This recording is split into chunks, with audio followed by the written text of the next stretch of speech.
في قانون عند الأجانب، إذا اثنين متجوزين اتطلقوا أو أي واحد منهم طلب الطلاق، فنص ثروة الشخص بتروح تتوزع بينهم. في دي اليوم شخص مشهور مرة طلبت منه الطلاق عشان إنه ملياردير أو مليونير. للأمانة هو خبي لامي، أكيد كلكم بتعرفوه يعني. طلع إيش مسوي البلا، مسجل أملاكه كلهن باسم أبوه، ومرته معها مصاري تنقسم بينه وبينها. القصة صارت مع اللاعب أشرف حكيم قبليه، فتعلموا كلهم الدرس ما يسجلوش الأملاك باسمهم، باسم أبوهم وأمهم. هذا درس لأي واحد متجوز أجنبية.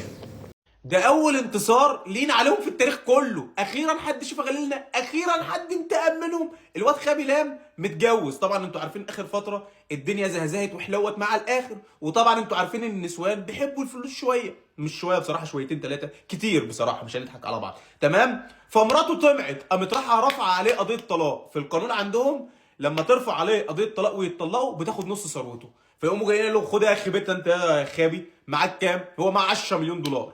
5 مليون دولار ليك و5 مليون دولار للاستاذه.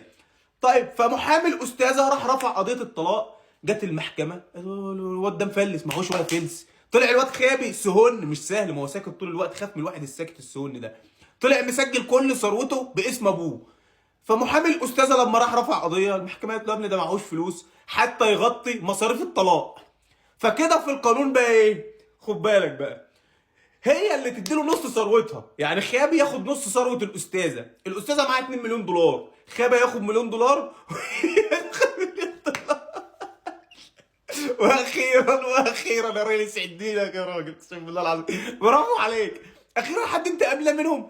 فهي رجعت كانت عايزه تتنازل عن الطلاق تاني، قال لها لا هنتطلق وهياخد نص ثروتها. ابن المحظوظه، ذكي ذكي، اقسم بالله العظيم. انا دايما ابويا كان بيقول لي مثل ما فهمتوش غير دلوقتي، دلوقتي فهمته وانا كبير.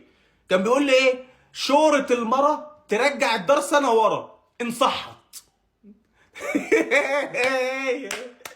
يا اخي دمروا كل عظماء التاريخ، كل عظماء التاريخ اللي دمروا النساء، اخيرا حد انتقم لنا منهم.